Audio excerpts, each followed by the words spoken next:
저희 집 근처에 요즘 이렇게 산철쭉이 예쁘게 폈어요. 라일락도 이렇게 피기 시작했고요. 이렇게 꽃잔디가 절정을 이뤘어요. 이것도 산철쭉인데요. 진달래 비슷한 색감이죠. 야생화도 예쁘게 폈어요. 명자나무도 절정을 이뤘네요. 오늘은 열무 얼갈이 김치를 해볼 건데요. 동네 언니가 가르쳐 주셔서 해봤는데 정말 맛있는 거예요. 그래서 그 방법으로 열무 김치를 담궈 보려고 해요. 그럼 우선 다듬는 것부터 할게요. 이 무가 크거나 많으면은 이걸 먹는데 지금 이거는 잘라낼게요. 열무 끝 잎은 좀 이렇게 잘라주시는 것이 나중에 먹을 때도 그렇고 담글 때도 좋더라고요. 무가 이렇게 좀 큰 거는 살살 이렇게 다듬어서 끝에 여긴 빼주고, 이렇게 이런 아이들은 너무 작아서 잘라주고, 이 얼갈이는 이 끝에를 이렇게 잘라서 열무하고 절여지는 시간이 좀 차이가 나서요, 각각 절여서 합쳐주도록 할게요.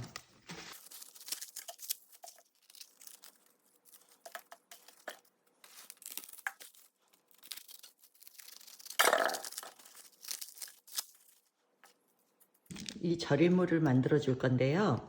보통 한 단에 2리터의 물에다가 200g의 소금을 넣어서 절여주면 적당하거든요. 물 페트병 하나에다가 지금 이게 200g의 소금이에요. 어느 정도 녹여졌으면 이거를 담궈 주세요. 지금은 이게 생생하게 살아서 담궈지지 않지만 좀 이따가 한 1시간쯤 뒤에 뒤집어 줄 거거든요. 그러면은 얘가 잘 절여져 있을 거예요. 이 위에 살짝만 소금 한 줌 정도만 이렇게 뿌려서 절여 주도록 할게요. 지금 열무 2단이니까 여기에 4리터의 물을 부어서 소금은 400g 넣어서 절여 주도록 할게요. 우선 300g을 해서 이렇게 여기서 그냥 녹여줄게요.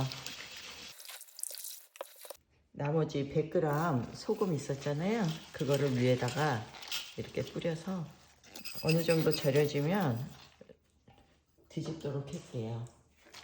지금부터는 절이는 타임입니다. 풀을 써서 식혀 놓을 건데요.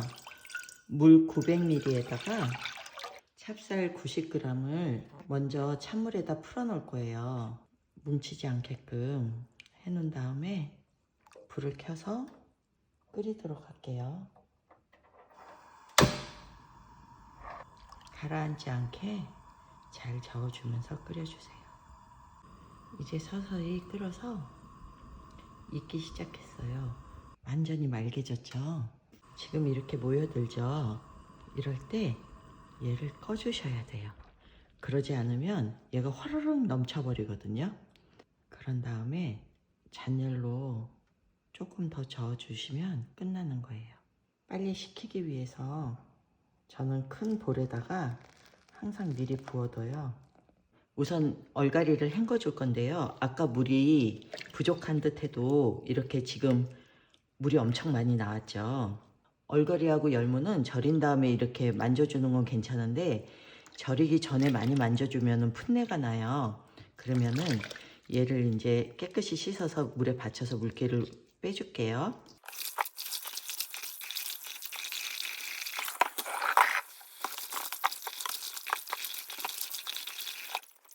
열무가 절여지는 동안 속재료를 준비할게요. 무를 갈기 쉽게 그냥 싹둑싹둑 썰어주세요. 무 커다란 거면 반 개 정도 넣으시면 되거든요. 양파는 한 단에 반 개 정도 들어가면 되거든요. 그러면 1개 반 정도 쓰시면 되는데 이 양파가 제 주먹 크기보다 좀 작거든요. 그래서 2개 지금 사용하고 있어요. 사과도 1개 반만 하시면 되거든요. 근데 지금 이게 사과가 좀 오래돼서 쭈글쭈글하고 좀 작기도 하고 그래서 지금 2개 제가 껍질 벗겨서 준비해 볼게요.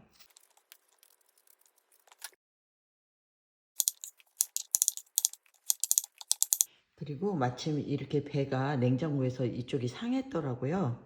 이 배가 있어서 배도 상한 부분은 잘라내고 지금 한 개 좀 안 되게 들어갈 것 같아요.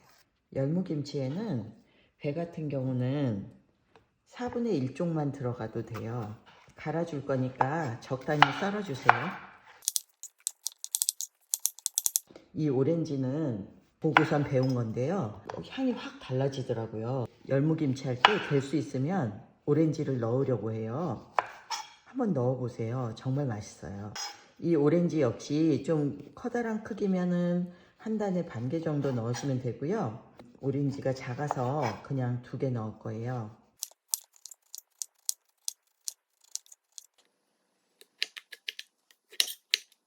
이게 일반 고추고 이게 청양고추예요. 그래서 이거를 반반씩 한 개 갈아줄 거거든요. 그냥 갈기 좋게. 아니면 마른 고추 있죠. 마른 고추를 물에 살짝 불렸다가 배를 같이 갈아주셔도 좋으세요. 나중에 고추가 좀 부족하다 하시면 고춧가루로 더 보태주시면 되고요. 매번 장아찌를 할 때나 김치를 할 때나 이렇게 고추씨를 쓰거든요. 고추씨도 같이 갈아줄 거예요. 쪽파는 열무김치랑 길이가 비슷한 길이로 썰어주시면 되고요. 이렇게 머리가 좀 큰 애들은 좀 이렇게 반 정도 갈라주시면 더 좋으시고요. 근데 지금 머리가 그렇게 큰 애들이 없네요. 얘를 갈아주기만 하면 거의 다 끝난 거거든요. 믹서기에다 물 1컵을 넣고 갈아주세요.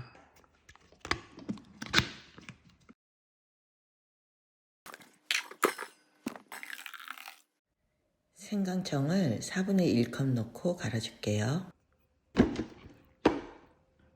마늘 20알을 쪄서 여기에다 넣고 갈아줄 거예요.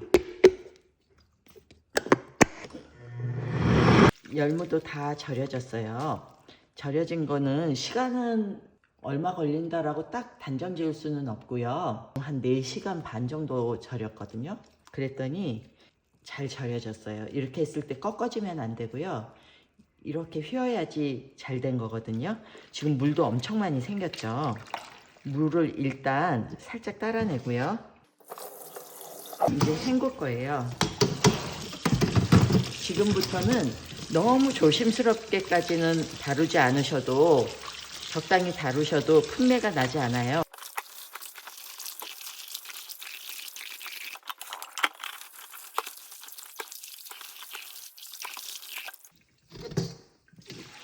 깨끗이 씻어진 열무를, 이것도 제가 배운 건데요. 이 열무를 양념하기 전에 이렇게 치대주면, 저도 처음에는 의심을 했었는데 이렇게 해서 담궈 보니까 담그자마자 먹어도 정말 맛있는 열무김치가 되더라고요. 그래서 그 다음부터는 꼭 이렇게 열무김치를 할 때 이렇게 치대주거든요. 정말 신기할 정도로 양념이 잘 배고요. 그리고 부드러워져서 먹기가 좋더라고요. 그리고 절대 무르지 않아요. 꼭 잘 절이신 다음에 하셔야 돼요. 그러지 않으면 풋내 나요. 얼갈이는 많이 치대지 않아도 양념이 잘 배니까요. 근데 살짝 같이 치대주면 얼갈이 역시 간이 잘 배더라고요. 진짜 설렁 헹궜어요.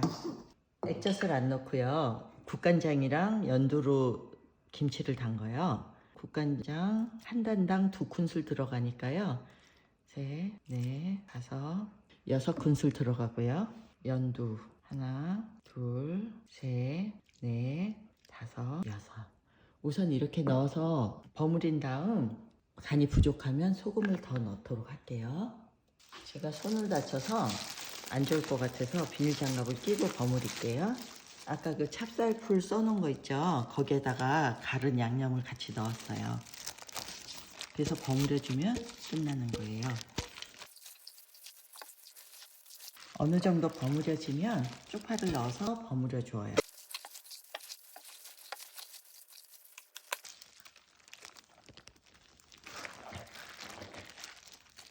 지금 간을 봤더니 간이 살짝 부족해서 소금을 한 큰술 더 넣어줬고요. 마지막 마무리로 매실청을 하나, 둘, 셋. 한 단당 매실청 한 큰술이라고 보시면 될 것 같아요. 마무리를 해보겠습니다.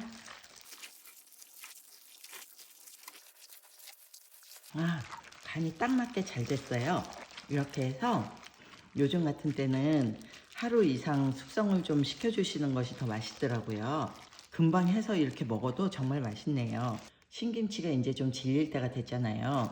그래서 이렇게 새김치 한번 담가서 봄도 됐으니까 입맛도 봄에 맞춰서 새롭게 한번 해보시는 것도 좋으실 것 같아요. 김치통에 담아 볼게요.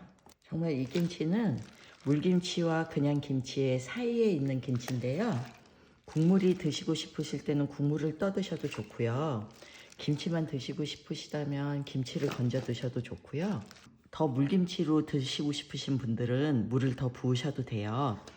열무 얼갈이 김치 담그기 시청해 주셔서 감사합니다.